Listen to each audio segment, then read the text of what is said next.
When you're ready. Okay. The main question at hand is, are stem cells effective? And in our opinion, yes, stem cells are effective. And you will see through the economic, the futuristic, and the ethical lens how they're effective. There should be continuation of stem cell research. So there's been a lot of progression in stem cell research, and evolving as new benefits keep being discovered. The benefits of stem cell research not only help the patients, but the doctors and the companies as well, as it opens a new door for abilities to make new job markets and new job opportunities. But there are also downfalls, as in the amount of costs to obtain and use therapies for the possible financial hold it may have on low-income communities.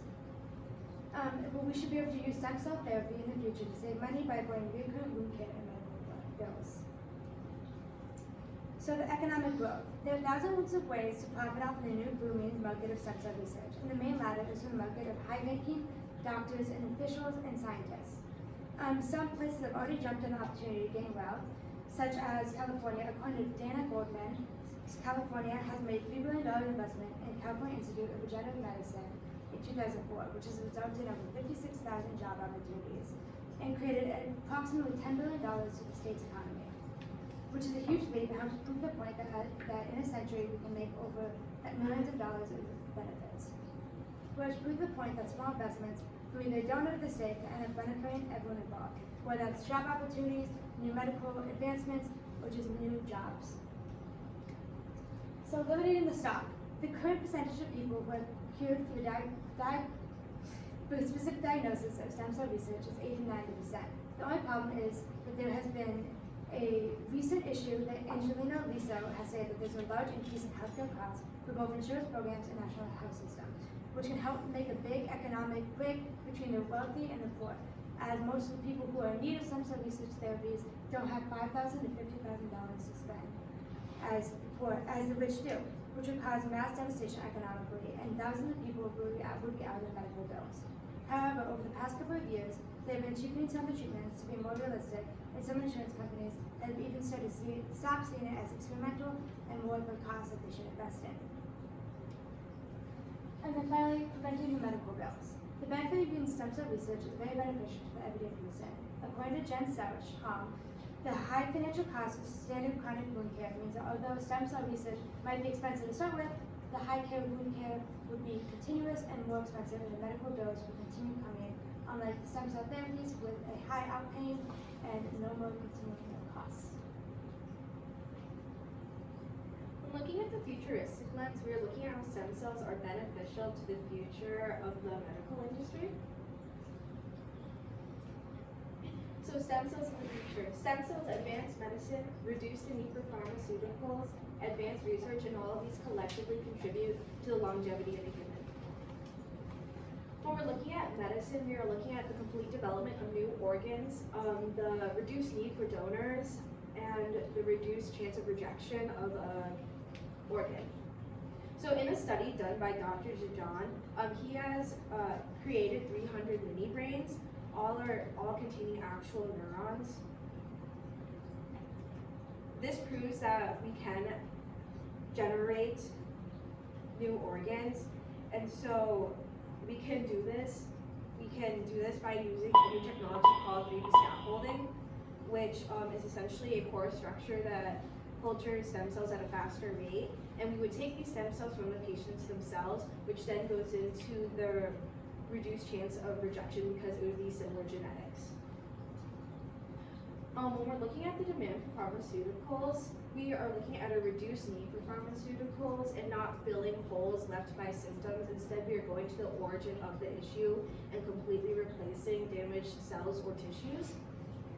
So by going to the origin of disease and producing new cells, there is a reduction of the need for pharmaceuticals because we are not using pharmaceuticals to help the side effects. The economy would increase because of new treatment. However, the demand for the drug industry would decrease. And then when looking at research, we are looking at finding out the origin of diseases, the development or progression of diseases, and total replacement of a damaged area. So by using stem cells, like in the previous experiment mentioned, we are able to find the origin of degenerative diseases. This can advance medicine by finding characteristics of diseases and stopping them sooner. And when looking at the development and progression of degenerative diseases, we can further look at the symptoms of degeneration, and then that can help doctors reach a final diagnosis faster. And then looking at total replacement of the cells, we can look at things such as bone marrow replacements, which helps produce red blood cells, which can find a cure to other blood diseases such as alpha thalassemia. The ultimate effect is an expanded longevity of the human lifespan. The ethical lens is essentially the question, should we continue stem cell research? Is it just? A chimera is defined as an organism that has two different genetics inside its body. We can implant stem cells into an animal to create brain organoids or a liver or kidney or whatever we may need. These will be created for the harvest, and then we can come into the issue of the animal being experimented on improperly. Like, say, the animal has a brain organoid implanted in it, it would have a heightened sense of awareness, it would have human emotions, human feelings, but this could be abused by humans in order to learn more about the brain. But I view this as a human issue and not a stem cell issue, as it is a human abuse of it, not an issue of stem cells in and of themselves. Like I said about brain organoids, they would enhance the animal's sort of humanity in a sense, and this would impose heavy limitations on the sort of research that we could do on the animal because of this sort of newfound humanity in them. And the solution to this is providing them with more humane treatment that would have to be determined in a future study or when the time comes. And then we must look at religious leaders' objections to embryonic stem cell research in specificity. And 3 religious leaders were interviewed from Hinduism, Catholicism, and Buddhism. The Hindus and the Buddhists had no objection to it because not using the embryos would be a waste in their eyes, but the Catholics objected to it because of the death of the embryo itself. But because their objection is due to the embryo dying rather than the stem cells coming from the embryo or the research itself, I view it as still ethical. Then you have the accusation of playing God from some religious people, essentially recreating creation or doing what God has already done. And by their definition of God being infinitely higher than humanity, whatever we create as a species would be so much lower than what God created through evolution, that it's impossible to say that we are essentially playing God. And then through the economic lens, the main conclusion that we've reached is that there will be a lot of new job opportunities, a lot of new career opportunities, as well as a new boom in the economic market. Stem cells are beneficial in the long run because they can increase the longevity of humans, can advance research significantly, and assist in the overall success of transplantation. In recap, we cannot be playing God because we are so much lower than God in their own definition that we cannot essentially play God, as they say. And then with brain augmentations, we give the animal enhanced human emotions, human feelings, and sort of a humanity. And so we must put limits on the research that can be done on them to sort of preserve that. And embryonic stem cells are sound ethically because religious leaders from the Buddhist and Hindu have no objection to it at all, and Catholics only object to the death of the embryo, not the stem cell research itself. Our group conclusion is that yes, scientists should continue the process of stem cell research in the future. All right, hey Parker, describe how the content of your presentation was changed as a result of your group's discussion. Okay, as going off of a group discussion, we discussed our different lenses and we ended up adding subjects to each of these portions of the speeches.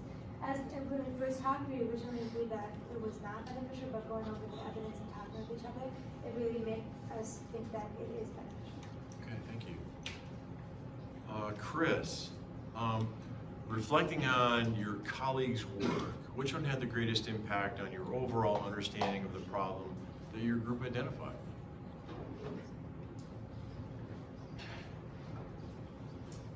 I think it was Maria's lens because it helped me understand the long-term effects of stem cell research, specifically that it could create mini brains and the 3D scaffolding and all the things that we could do with stem cells in the future. Okay.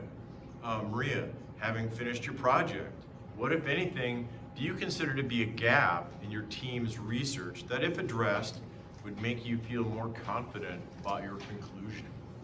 The political lens is a major gap in our research. It will unite the economic and ethical lenses together and make a more cohesive argument in favor or against, depending on research made in the political lens stem cell research. Okay, thank you. Another round of applause.